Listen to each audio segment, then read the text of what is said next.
Should you rent or should you buy? It's the first question that almost everybody asks before they ever even call an agent. And most of the answers you get out there are not worth your time because they come from people who make money when you buy. I'm going to give you an actual formula in this video, one you can run on your own in about 2 minutes that tells you whether renting or buying makes more sense in your exact situation. My wife Rachel and I have helped over 1,600 families buy and sell homes over the last 10 years, and I'll be straight with you. Sometimes the math says rent, and I'll tell you when. Let's get into it. The problem with how people compare these numbers. Before the formula, you have to understand why the usual comparison is broken. People look at a rent payment of say $2,500 a month, then they look at a mortgage payment of $2,800 a month, and they figure buying costs $300 more. That's not the comparison. With renting, every dollar you hand your landlord is gone for forever. So if you rent at $2,500 a month, that's 30 grand a year you're never going to see again, plain and simple. But with owning, only some of that payment disappears. Part of your mortgage payment actually goes towards principal, and that's money moving from one of your pockets to another, so it isn't really a cost. The rest of it is gone just like rent is.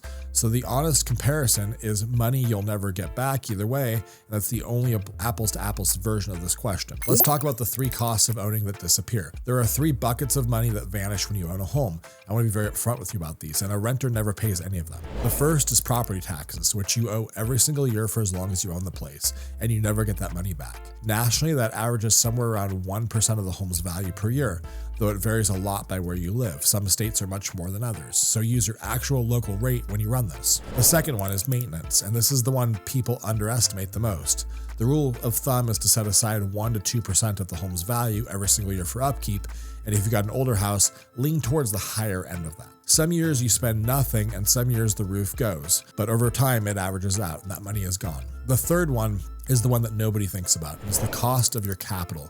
This has 2 pieces. There's the interest on your loan, which is pure cost, money to the bank that you're never going to see again. And there's the opportunity cost of your down payment, meaning if you put $100,000 down on a house, that's $100,000 that isn't invested somewhere else earning a positive return. Historically, the stock market has outpaced residential real estate depreciation by roughly 5% a year. So parking that money in a house has a real cost to it even when the house goes up in value. I'm not saying you have to put $100,000 down to buy a house, but a lot of people do. So kind of the general rule of thumb, add all 3 of those together, and if you land on a number that's usually somewhere around 8.5% to 9% of the home's value per year, that's your true annual cost of owning. To use it, take the price of the home you're considering, multiply it by roughly 8.7%, then divide by 12. That's your real monthly cost of ownership, the money you'll never get back. Now compare that to what it would cost to rent a comparable home. If renting that same kind of place costs less than the number you just calculated, the math is pointing at renting. If it costs more, the math is pointing at buying. Run it on a $500,000 house. 500,000 times 8.7% is about $43,500 a year. Divided by 12 is about $3,600 a month. It's like second grade math. So if you could rent a comparable home for $3,000 a month, renting is the better financial move on paper. And if a comparable rental runs $4,000, buying definitely wins. So real quick, before I get into where this rule breaks down, and it does break down by the way, if you're weighing this decision and you'd like someone to actually run your numbers with you rather than guess, there's a link in the description where you can fill out a short form and tell us your situation. My team and I will take a look at it and we'll reach out if we think we're a good fit to help you out. No pressure either way. Now let's keep going because that rule has some real holes in it. Let's talk about where this rule actually falls apart. I'd be doing you a disservice if I handed you that formula and just stopped there because it makes some assumptions that don't hold up in real life. The biggest one is that it assumes you're actually going to invest the money you didn't spend on a down payment. The whole opportunity cost argument only works if the renter takes that 100 grand and puts it in the market and leaves it alone. And most people don't because they spend it or they invest it badly or they panic and pull it out at the worst possible moment. A lot of people also don't put $100,000 down. They simply put down 3% on the house. So they're not really tying up that much capital. A mortgage, on the other hand, is forced savings because every payment builds equity, whether you're disciplined or not. And for a lot of people, that's worth more than the theoretical math. The rule also treats your interest cost as if it never changes. That's not how mortgages work. You're on an amortization schedule, so early on, most of your payment is interest, but as the years go by, more and more of it goes to principal until near the end, it's almost all equity. So the true cost of owning actually drops the longer you stay, which the formula doesn't capture at all. It also assumes conditions stay frozen. When rates move, inflation moves, and your local market has its own story. This is exactly why you run the numbers for your situation instead of taking anyone's rule of gospel. The things the math doesn't measure. Let's talk about that. There's also a a whole category of stuff that never shows up in a formula, and it cuts both ways. On the owning side, you get predictable payments because a fixed mortgage doesn't jump on you the way rent can when a landlord decides to raise your rent. You get control and predictability, so you can change anything about the place without asking permission.